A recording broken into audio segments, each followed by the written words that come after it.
Eu me lembro que quando eu era menino, nós, os primos, a gente na igreja usava muito Cantares de Salomão para passar cantadinha para as meninas. A gente escolhia um versículo de Cantares, nem entendia direito, mas passava para as meninas. E eu, durante muito tempo, nunca parei para observar exatamente o que era o livro de Cantares e a profundidade do livro. Até que um dia eu estava pegando um voo, vindo para casa, e sentou um pastor do meu lado. E naquele dia, eu sou muito conversador, mas naquele dia, durante 1 hora de voo, eu não consegui falar absolutamente nada. E não é porque ele falava demais, é porque eu escolhi não falar. Eu escolhi ouvir. E durante 1 hora aquele homem falou para mim sobre vida com Deus, sobre secretos, sobre intimidade, sobre jejum, sobre oração. Enquanto ele falava para mim, eu dizia dentro de mim: eu vou pregar isso que ele está dizendo para mim. Eu vou pregar essa palavra. E eu me lembro que ele pegou esse texto de Cantares de Salomão, capítulo 2, versículo 3. E quando ele leu o texto para mim, eu falei: uau, eu preciso pregar essa palavra. E quando eu pensei isso no meu coração, que eu precisava pregar essa palavra, eu me lembro que ele disse para mim: pastor Dave, sabe qual que é o nosso problema? É que tudo aquilo que a gente ouve, a gente quer pregar. E eu falei: esse homem leu a minha mente. E eu fiquei com vergonha, e eu disse: como assim? Ele disse: nós temos o problema que tudo que a gente acha que é bonito, a gente que pensa que é para os outros. A gente já quer aplicar para os outros, a gente já quer falar para os outros, a gente prega para todo mundo. E esse é o panorama da nossa geração. A gente fala tudo para os outros. A gente lê um texto e a gente diz: uau, isso aí é excelente para postar no Facebook. A gente procura no Google textos para publicar no Facebook, textos sobre fé, sobre coragem, sobre vida espiritual, sobre vida com Deus, porque a gente sempre quer mostrar para os outros. Quando ele falou aquilo para mim, eu me lembro que dentro do meu coração eu comecei a chorar. Eu dizia dentro do meu coração: eu sou uma vergonha, Senhor, porque eu sou exatamente isso. Eu estou parando de viver a verdade da Tua palavra apenas para falar da realidade da Tua palavra para os outros. Os outros estão chorando, mas eu não estou vivendo mais. Eu não estou vivendo mais a realidade daquilo que eu estou ministrando para os outros. E sabe, é muito visível quando você fala de algo que você não compra, quando você tenta vender algo que você não consome, porque não há verdade quando não há experiência. É muito legal falar de coisas bonitas, mas são extraordinárias as coisas bonitas quando são a nossa prática. Eu me lembro que quando ele foi ministrando no meu coração, falando todas as coisas, falando que ele ficou 21 dias de jejum. Quando ele disse para mim: pastor, eu fiquei 21 dias no jejum, porque o meu filho falou para mim que eu não tinha moral de falar de jejum para ele. Eles são dos Estados Unidos. E o filho dele um dia chegou dizendo que ia fazer o jejum que o filho de um amigo dele estava fazendo no colégio, que era do Ramadã, de 40 dias. Aí ele falou para o filho: filho, você não pode fazer esse jejum. E aí o filho olhou para ele e disse: pai, quem é você para falar para mim de jejum? O meu amigo pode falar, porque os pais dele jejuam, ele jejua, o senhor não. E aquilo arrebentou. E ele disse: então eu jejuei durante 21 dias.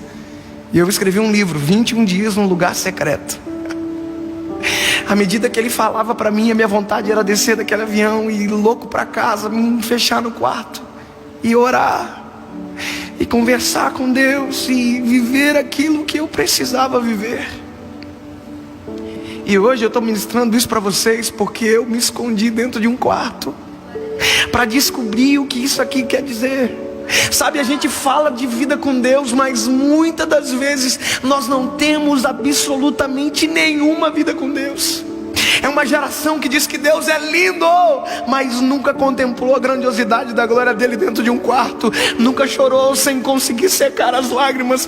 Nunca conseguiu viver aquilo que fala. E é por isso que é tão ralo, é por isso que é tão vazio, é por isso que não conquista ninguém. Agora, quando você fala de algo que você experimentou, a realidade transforma você primeiro. E quando você fala, não são só palavras, são vida fluindo através da nossa boca.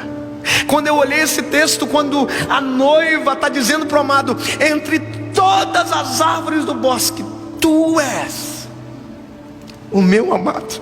Sabe o que é isso? É alguém que tem olhos e vê. Alguém que olhou e teve a opção de escolher. Ele olhou tudo, ela olhou tudo, e ela disse: eu sei o que eu quero, e o que eu quero é o meu amado. Sabe, a nossa geração é a geração que pensa que sabe o que quer, mas quando a gente sabe o que quer, as atitudes que vêm depois mostram isso. Porque a noiva diz: ei, tu és a minha sombra. E aí ela diz: debaixo dela eu me assento. Sabe o que é isso? Eu não olho de longe, eu não sou alguém que só contempla, eu sou alguém que experimento. Isso é top. Imagina, ela se assenta debaixo da sombra.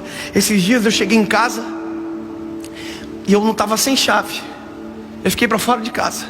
E eu caminhei durante uns 7, 8 minutos no sol escaldante. E quando eu cheguei para entrar onde eu moro, estava fechado. E sabe o que eu procurei? Porque eu estava muito cansado, ofegante. Eu procurei uma sombra. E sombra é um lugar de descanso, de refrigério. Sombra é um lugar onde, se a gente se ausenta do sol, é onde aquilo que estava nos assolando não nos alcança mais. Nós precisamos viver isso. A gente precisa às vezes sair do ativismo de falar e falar e falar, e simplesmente se esconder debaixo da sombra do Altíssimo. Eu cansei de pegar mensagem de internet. Nós temos que se cansar disso. Mensagem que alguém já pregou, texto que alguém já escreveu. Não, a Bíblia diz que a noiva está dizendo: debaixo da tua sombra eu me assento, e do teu fruto que é doce eu me alimento. Não é fruto que alguém já experimentou, é um fruto que o amado dá na mão. Aleluia. É um fruto que vem do amado. Ninguém viu, ninguém soube. Foi por isso que Jeremias 33:3 diz: clama a mim e eu responder-te-ei e anunciar-te-ei coisas grandes e ocultas que ninguém sabe. E só sabe quem clamou, e só sabe quem se escondeu no secreto, e só sabe quem viveu para contar. E o mais extraordinário dessa palavra é porque ela, na sombra, a Bíblia diz que o noivo levou ela para a mesa do banquete. O fruto da sombra curou. O fruto da sombra trouxe paz. E ela diz, depois de tudo, ela diz: olha, eu estou desfalecendo de amor. Quando eu fui entender isso, eu descobri que desfalecer é morrer. Eu estou morrendo. Só que a palavra amor não é aquela do grego que a gente conhece, o eros, o filéu, o ágape. Aqui é o ahabab, que significa carência. Ela descobre que na sombra todas as carências dela são supridas pelo amado. Se você viver uma vida verdadeira com Deus, todas as nossas carências são supridas no amado.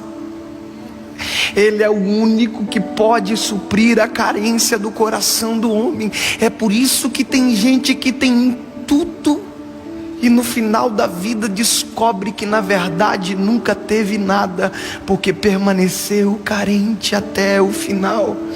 É por isso que a gente ouve histórias de famosos milionários que diziam que eram felizes, no final se suicidaram, porque o dinheiro não preenche a carência, as mulheres não preenchem a carência, o sexo não preenche a carência do homem. A única pessoa que preenche o vazio, o eco da alma do homem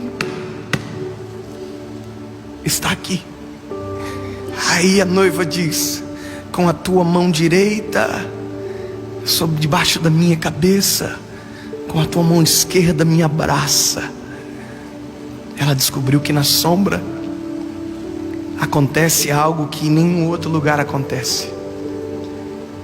Secreto é lugar de intimidade, e nem tudo que a gente recebe vive na intimidade com Ele, a gente precisa contar.